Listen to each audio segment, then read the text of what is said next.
it's interesting. I'm going to interview myself, though actually it's going to be more of a discussion with you. We're going to go into the world that got created when I realized that there was a need to have the talk with your teen about suicide before you think it's needed. And what happened after that led to this. It's not easy to talk about. That's the storyline of my brain on the topic of suicide, especially the topic of teen suicide. It's not easy to talk about. It wasn't easy to talk about 24 years ago when my daughter first tried to kill herself. And it's not easy to talk about today, but I must. I must find a way to have this talk with you so that you can help your teens have this talk with their friends. Why? Because the silence is killing us. The silence around suicide leads to a fear around suicidal thoughts. The silence around suicide leads to stigma. It heightens the stigma that we already have around anything that is mental, anything, mental health, mental wealth, mental illness. None of those words actually describe what goes on inside someone's head when they are in that place of dying is better than living. Ceasing to exist is more attractive than seeing what might happen, that maybe this will pass. We know that it will when we have the perspective of adulthood, but kids don't know that it will. They don't have the perspective of time, and they're missing part of their brain. I know that nobody told you this when your kid was born, but your kid was born missing part of their brain, meaning the prefrontal cortex. It takes time for that to physically show up in the brain, like around 12 years. And then it takes more time for that to actually become fully functional, like another 12 years. So we're looking at fully functional brains not showing up until somebody's already out of college. And we wonder why we're struggling. So we're all struggling with this. We're all struggling with the effects of expecting the brains to work as a teenager the same way that they do as an adult. And so here's what happened. On August 3rd, 2019, my daughter Stephanie broke the silence. She gave a talk. It was a beautiful, hot, sunny day. The morning of her talk, early in the morning, on the outskirts of Sarasota, Florida, was already hot. Beautiful sunny day. I walked into the hotel, to the conference room, and greet the 12 speakers that I've trained to deliver messages that matter. Everything worked that day. The videographer was set, the PowerPoint, the projector, the microphone, it all worked. And the audience came in and took their seats. Stephanie was getting into that nervous, excited state you get into right before you give a talk. Oh my God, she looks amazing with her dark blouse and flowery skirt and her hair pulled back in combs. I am super proud of my daughter. She's first up on the speakers roster. The lights dim. Everyone help me welcome Stephanie Ashton. Stephanie walks confidently to the front of the room and shakes my hand. She starts her talk with 3,000 teens will attempt to take their own lives today in the US. In the back of the room, I'm stunned twice. First, because I had no idea the number was that high. And second, I had no idea suicide was her topic. Stephanie continued, when I was 14, after a bad day of shopping, I stood in my bathroom. The pain of not fitting into any clothes was just more proof that I didn't fit in anywhere. That pain was more than I could bear. I took a razor and cut into my left arm, trying to end the pain and my life. In the back of the room, I feel the blood drain from my face at Stephanie's big reveal. Have you ever been hijacked by a bad memory?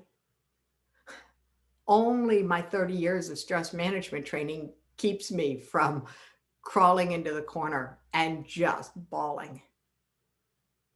Stephanie continued, it wasn't my only attempt. There were others. I've never really talked about it outside of professional help, not even with Mom. Mom and I talked around it, but not about it. It was too painful, too awkward, too easy to avoid. Mom and I had the other talks. Mom and I had the talk about sex. Mom and I had the talk about drugs. Mom and I had the talk about alcohol. Then I went to college on a dry campus. That means the kegs were hidden in the showers of the girls' dorm. Mom and I had the talk about alcohol more than once, but we didn't talk about suicide.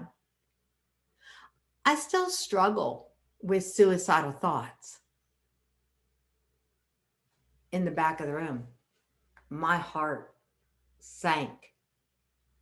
I went from pale to bone cold as I realized the struggles that my daughter had faced alone because I hadn't had the courage to have the talk about suicide.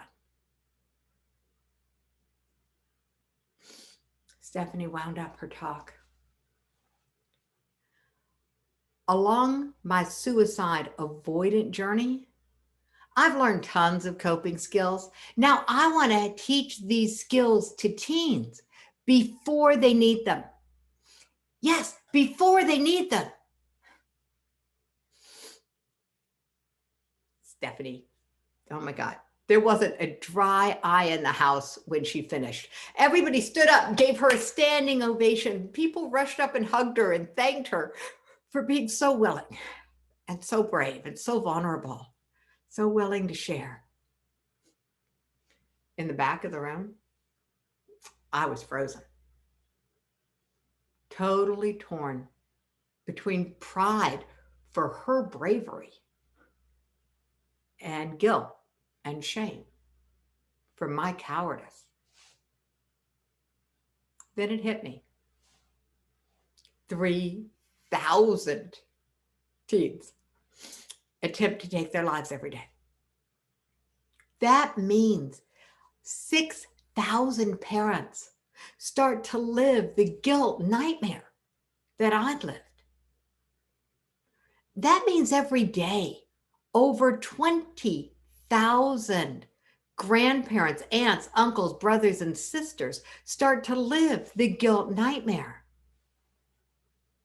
That means hundreds of thousands of classmates, teachers, boyfriends, girlfriends, neighbors start to live the guilt nightmare that I'd lived every day, all probably just as blindsided by it as I had been. And then I wondered, what if Stephanie was right? What if the key to stopping teen suicide was to have the talk about suicide before you think it's needed, before your teen begins to struggle with suicidal thoughts? Something so simple and obvious that professionals have tripped over it. Simple and obvious, like putting wheels on luggage. or putting ketchup in squeezable bottles. Simple and obvious. After that event, Stephanie and I decided to work together. Who knew that was possible? Along with her sisters, we founded the Teen Suicide Prevention Society. We started teaching parents, siblings, aunts, uncles, cousins. We started understanding that suicide prevention, it's not about intervention. It's not about at-risk anybody. And it's not about waiting for signs. It's prevention. It means having the talk before you think it's needed. And we've seen amazing things happen. Raphael shares the stories. He works with underprivileged teenage girls. He shares that 16 lives have been saved because of this talk. Tammy had the talk with her troubled son. They cried together. He agreed to accept professional help. And what I realized is that as good as those stories were, they weren't enough. They weren't enough because I was still focused on who needs this, who is at risk, who are the underprivileged. I mean, it was still that continuing focus on what's basically the area, the realm of intervention. And then I started hosting the suicide prevention show. And I started realizing that what was needed was pure prevention, not just having the talk with a kid who's struggling or with a kid who's in a group, but literally going to having the talk before it's needed. How do you know you're before it's needed? Well, guess. If you're not getting them intervention, then you probably believe you don't need to have the talk. And I'm here to tell you that you do. But nobody wanted to hear that. That's what I learned. There were very, very few people who were willing, even with a script, even with a simple 4-question script and a plan. It was a plan. The talk to stop suicide is a planned talk. So started teaching it to small groups of people.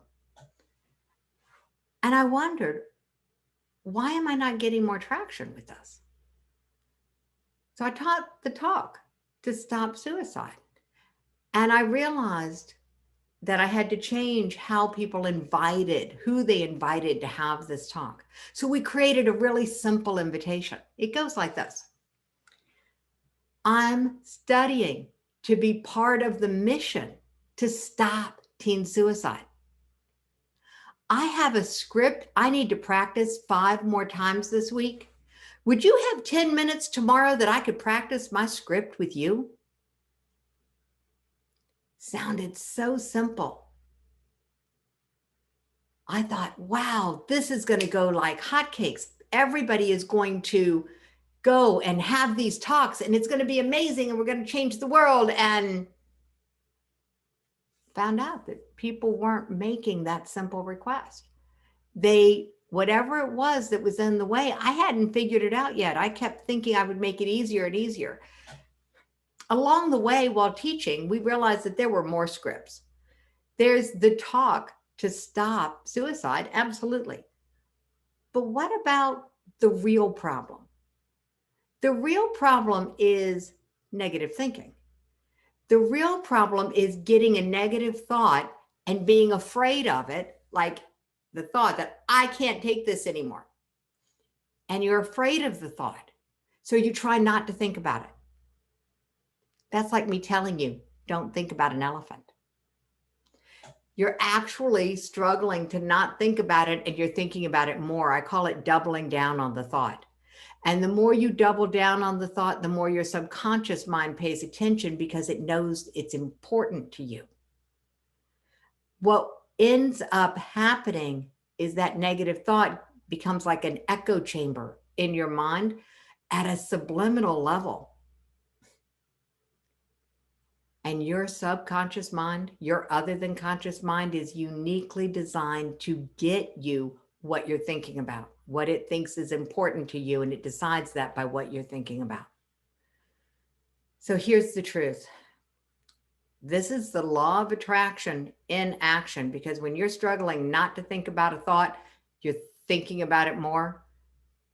Your subconscious mind pays attention and starts looking for opportunities, creating plans to get you what you want, to bring about what you're thinking about.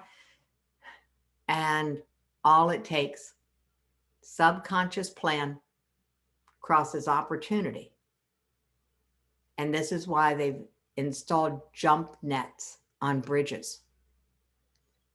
The impulsivity of the teen years fights against them in this arena. They are more likely to take action without even knowing why than an adult would, because we have that pause button of perspective. We question our thoughts. We haven't necessarily learned how to help teens question their thoughts yet. And when I realized that if I couldn't talk about my daughter's multiple suicide attempts with my daughter, maybe this whole topic of suicide is something that parents are viscerally incapable of talking about, really challenged to talk about. So I'm going to fast forward just a little bit, because this is coming out a little more jumbled than I had intended. So just bear with me. I'll bring it back around, I promise. The second script we created was the script to stop negative thinking.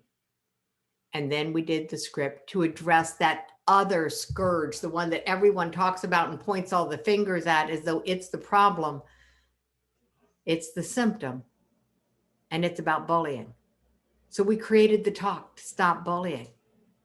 And then the other symptom that we all have seen, and maybe you've even struggled with this one yourself, it's about self-sabotage. So we created the talk to stop self-sabotage, and we teach these all together, the award-winning suicide prevention advocate training. And while it sounded good in theory, the talks all work, the scripts all work. There's nothing theoretical about the impact of these scripts and the flip sides that go with them.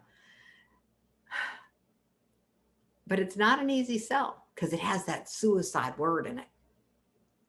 And parents, who I thought were my target market. And if you've ever been an entrepreneur or into sales, you know the value of knowing who you're actually trying to talk to. I had thought it was parents. I was wrong. And it's only been recently that we figured it out. And it happened in an instant when I realized that the talk to stop teen suicide is designed to, one, alert you when intervention is necessary. It's also built upon the way the teen brain works, and it builds emotional resilience in both the teen and you. And that was how I explained it to adults. All of a sudden it hit me.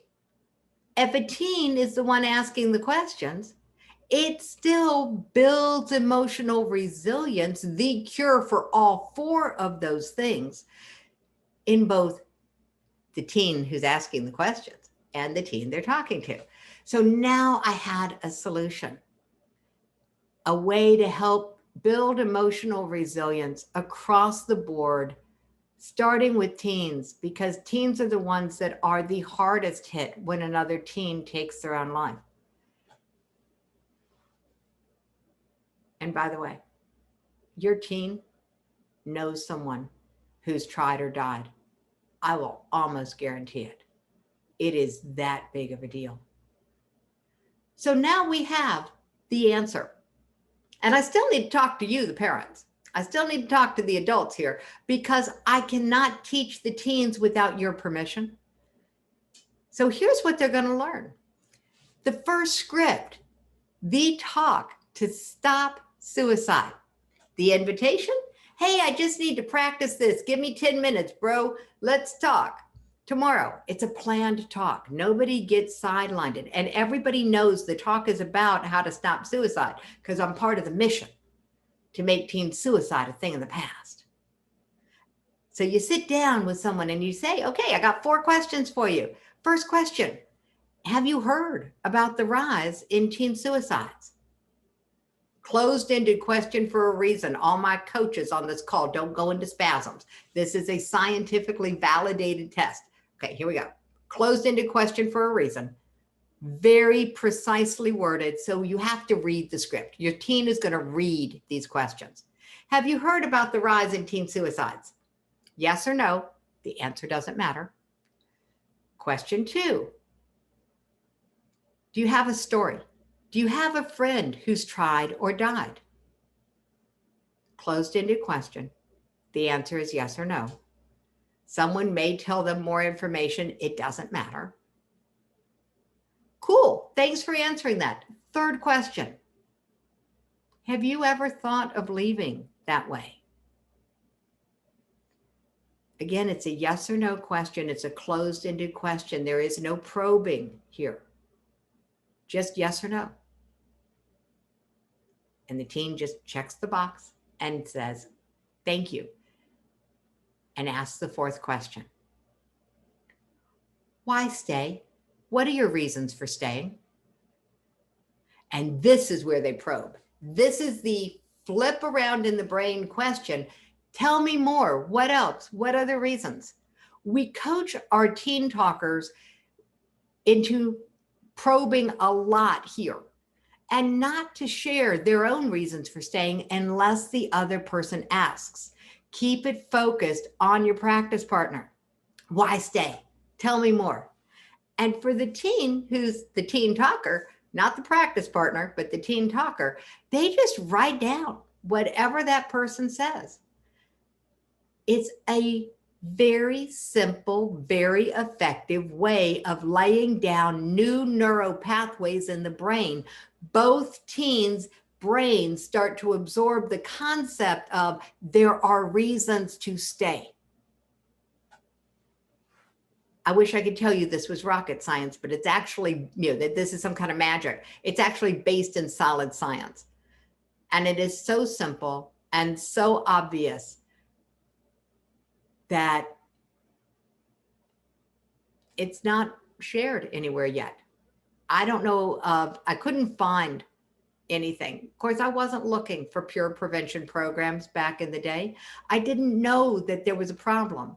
There were no signs that I could see then before my daughter's attempt. And that's why I'm doing this. I don't want any other parent to be blindsided. But I realize, parents, you have to make a promise. If you want your teen to be part of the solution, you have to promise to let them practice with you. That's the first promise. And these are all spelled out for you. It's an application. It's not every teen can come into the program. It is for ages 13 to 19. And any teen who wants to can apply if their parent fills out the application with them. It's a 3-minute application, so it's not intense. It has to be done together. Absolutely has to be done together. So that's the process. But let me tell you about the other scripts for just a minute. The script to stop negative thinking. Again, the invitation is exactly the same. Hey, I'm studying to be part of the mission to make teen suicide a thing of the past. I've got a script on getting to know, like, and trust yourself. I need to practice it 5 more times this week. Can I practice with you? Would you make 10 minutes for me tomorrow? The know, like, and trust factor assessment, the teen just walks this person through a bunch of questions that are just, do you know your favorite sport? Do you know your favorite item of clothing? Do you know? How well do you know yourself? There's a section that identifies likable traits. So the teen, the practice partner, the teen is asking the question, write down the things about yourself that you like. Write down things that you like about other people that you could see in yourself. Building this awareness that they like themselves. And when it comes to trust, it's the same thing. It is simple questions about how well are you doing with your trust factor? How well do you trust yourself to keep your commitments to yourself? And there's a series of questions here. How well do you trust yourself to keep your commitments to others? And there's no right or wrong. You can't do it wrong. And then there's the question of the year. Have you ever taken a test and scored something and then somebody comes along and says, why didn't you score yourself lower? No. That's not the way the question's usually asked, is it? Why didn't you score it higher? Don't you think better of yourself than that? That's an invitation to negative thinking. When the typical question is, why didn't you score it higher? Your brain goes hunting for all the reasons why you don't know, like, and trust yourself more. This is a beating up yourself scenario that we do not allow. So our question's a little different. Our question at the end is, why didn't you score it lower? Now the brain of the practice partner is going searching through all of the file cabinets in their mind for reasons that they know, like, and trust themselves, for the evidence that this is wonderful stuff. This also lays down new neural pathways in, oh my, I know, like, and trust myself. And then there are some strategies to build that up a little bit.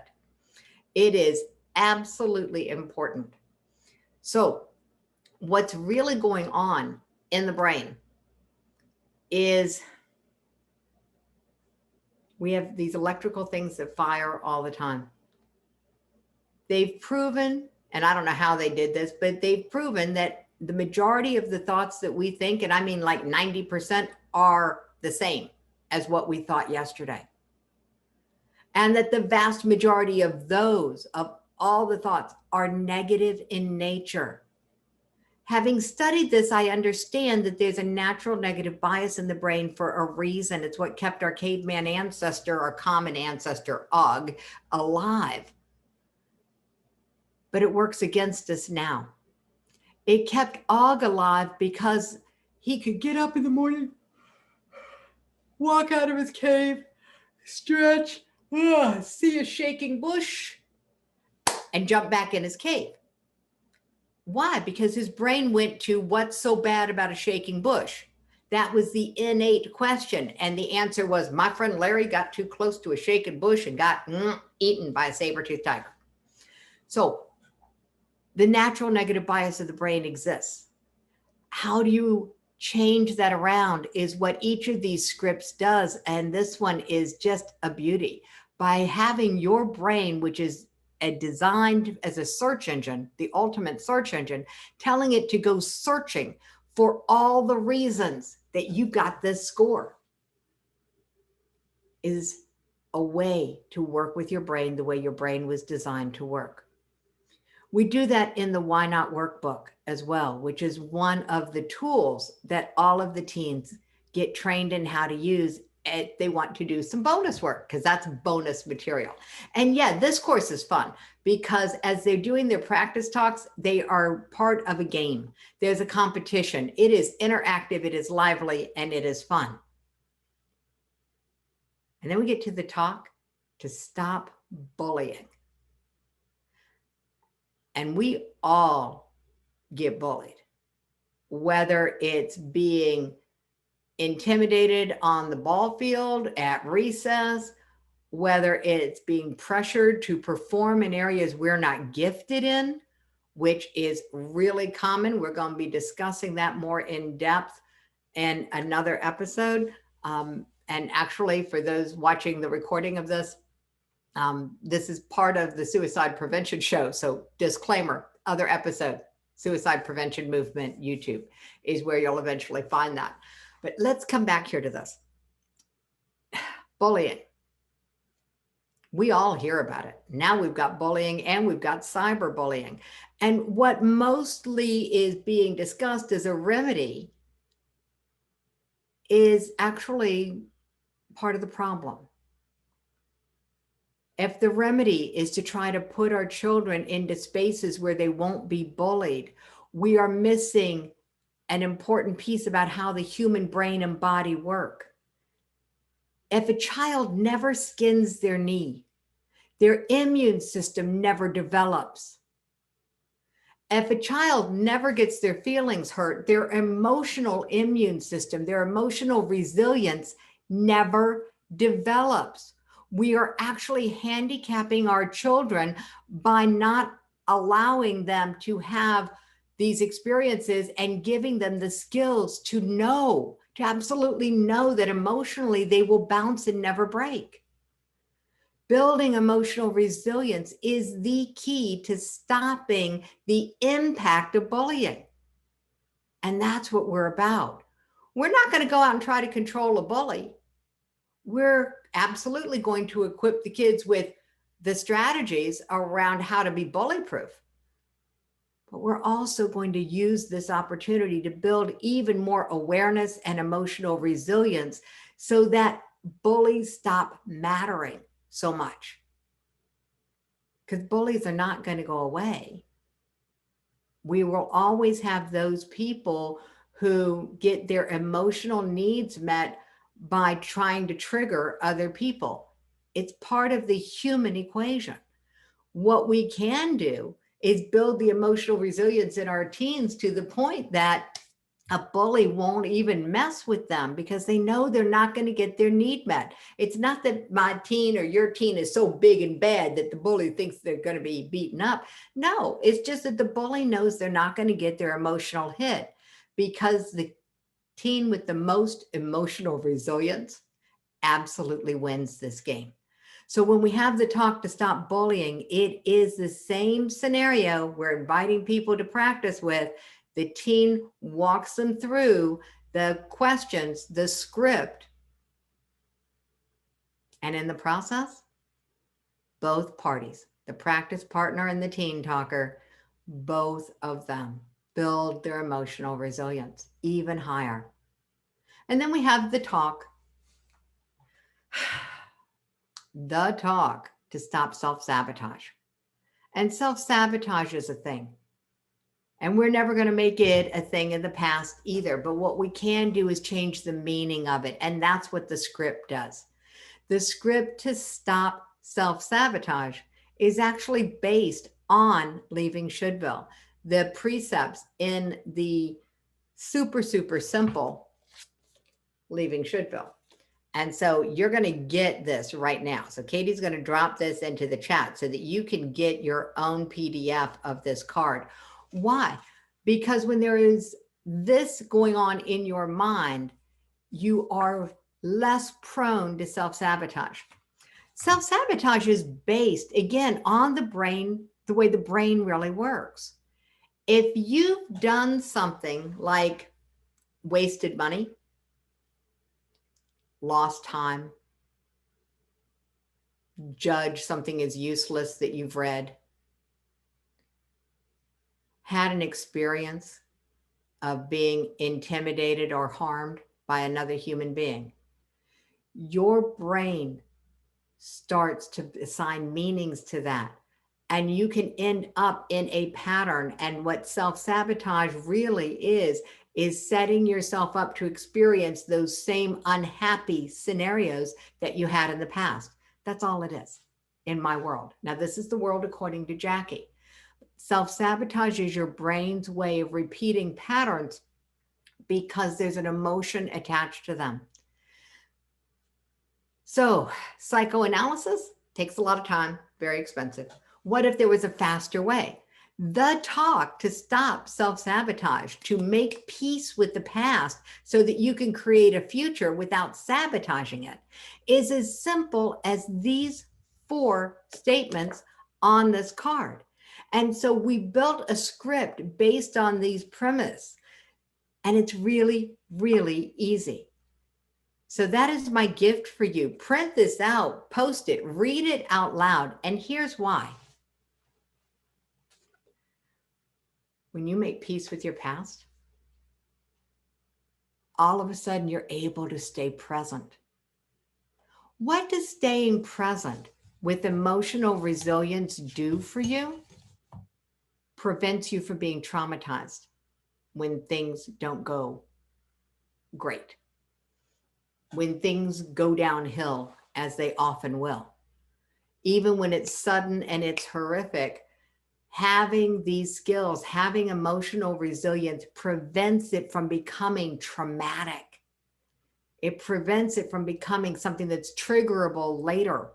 Post-traumatic stress disorder is when your brain hijacks you back to an unhappy memory without your ability to control it. And this is one of the tools that helps you control it. This collection of 4 makes you, in my mind, suicide proof. Now, that's a big claim and it could get me into a lot of trouble, but I'm going to put it to you this way. If you're using the tools of the Teen Talks program, if the teen is talking you through these scripts each time that they're learning a script, you become further away from the edge. You've got a bigger buffer between you and an edge you may not have even known you were near. And so does the teen. 20 talks, 5 for each of these scripts gives a really nice buffer. And they're going to save potentially 20 other people in the process. And we really don't care. If they practice with the same 5 people for each of the 4 scripts, that's cool. We're good with that. Why? Because they are still having the experience themselves. And that's our goal. Yes, they're going to help suicide proof their friends, going to paint their friends with a little bit of emotional Teflon. And in the process, they're going to be coating themselves with emotional Teflon. They're going to be building emotional resilience. They're going to be further away from the edge. So thank you. The application, like I said, is super simple. And it's going to be in the chat for you. And I hope that you will go to it and fill it out with your team. Now, you cannot fill this out for yourself. Oh, wait a minute. I forgot to address something. The elephant in the room. Jackie, tell me more about the structure of the program. Okay, the program is 8 weeks. We spend 1 week learning the script. They go out and practice with their family. We come back and we review all of the things that have happened with the practice. What was easy, what went well. We work it through, and then we go out and we practice it with the broader group. So while the first one might be with family and they're really close friends, the second week, they take that same invitation and they invite people that they don't know as well. They might invite their teacher. They might invite a classmate. They might invite the preacher. It does not matter the age of their practice partner. It only matters that they practice. So we spend 2 weeks on each script. That's a total of 8 weeks for the program. It's 90 minutes. It's actually an hour, but I tell you, allow 90 minutes on your schedule for the teen to allow 90 minutes on their schedule. And we will meet Tuesday nights at 8 p.m. Eastern time. It starts the first Tuesday in July, which I believe is the 7th, might be the 6th. I have to pull out a calendar. Sorry, I didn't have that firmly in my mind, but it is the first Tuesday in July. And the cost. It's under the auspices of the Teen, I keep pointing at this like it says Teen Suicide Prevention Society. It doesn't. It's my company, but this course is not part of my company. This course is under the Teen Suicide Prevention Society. So it's donation based. It's whatever you and your teen decide. On the adult side, we have the course. And we actually deep dive more into the science with the adults. It's called Emotional Resilience Mastery. And so that course is available for the adults. And then we have this course for the teens. What is our mission? Our mission is to help each teen have 20 practice talks. If we teach 10 teens to do this, we will impact 200 teens every 8 weeks. If we teach 100 teens to do this, we will impact 2,000 other people every 8 weeks. We can build a momentum here that will change the mindsets of potentially millions of people. And when we get to that level of energy shift, of mindset shift, of emotional resilience being the norm rather than the exception, I think it's possible to make teen suicide a thing of the past. So please grab the link, teen-talks.com. Grab the link. Share this concept with your teens. Reach out to us if you have any questions. We are happy to help you. And you'll find that we're easy to reach through that form. So please help your teen apply. Do it with them. Notice that parents have to make a promise. You have to promise to let the teen practice with you. And you have to promise not to nudge, ask, push, or in any way interact with them on how many practice talks that they do. This is important.